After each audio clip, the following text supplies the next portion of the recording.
3 লাখ টাকার নিচে টিকিটই নেই। আর্জেন্টিনা ইংল্যান্ড ম্যাচ দেখতে কত টাকা লাগছে জানলে অবাক হবেন। আর সবচেয়ে দামি টিকিটের দাম শুনলে চোখ কপালে উঠবে।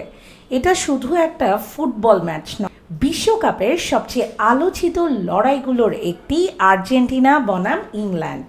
দুই চির প্রতিদ্বন্দ্বীর এই সেমিফাইনাল ঘিরে দর্শকদের আগ্রহ এখন তুঙ্গে। আরও বড় আবেগের জায়গা হলো বিশ্বমঞ্চে ইংল্যান্ডের বিপক্ষে এটি লিওনেল মেসির শেষ বিশ্বকাপ ম্যাচ হয়ে যেতে পারে যদি আর্জেন্টিনা হেরে যায়। এই সম্ভাবনাই টিকিটের চাহিদাকে আকাশ ছোঁয়া করে তুলেছে।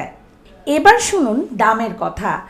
ফিফার অফিসিয়াল রিসেল প্ল্যাটফর্মে সবচেয়ে সস্তা ক্যাটাগরি 3 টিকিটের দামও $2,600 বেশি, অর্থাৎ 3 লাখ টাকারও ওপরে। আর সবচেয়ে দামি টিকিটের মূল্য ধরা হয়েছে $1,50,000। দাম প্রতি মিনিটেই ওঠানামা করছে।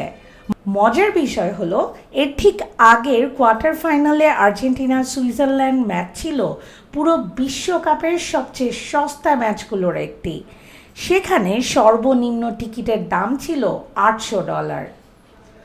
অন্যদিকে ফ্রান্স স্পেন সেমিফাইনালের সবচেয়ে কম দামের টিকিট ছিল $1,300, যা আর্জেন্টিনা ইংল্যান্ড ম্যাচের তুলনায় অনেক কম। এবার প্রথমবারের মতো ফিফা বৈধ পুনর্বিক্রয় ব্যবস্থা চালু করেছে, আর এতে সংস্থাটির আয়ের পরিমাণও উল্লেখযোগ্যভাবে বেড়েছে। আর্জেন্টিনা ইংল্যান্ড সেমিফাইনালের টিকিটের চাহিদা রেকর্ড ছুঁয়েছে। সবচেয়ে সস্তা টিকিটও 3 লাখ টাকার বেশি, আর সবচেয়ে দামি টিকিটের মূল্য $1,50,000। আপনার মত কি? এত দাম দিয়ে এই ম্যাচ দেখতে যাওয়া কি যৌক্তিক?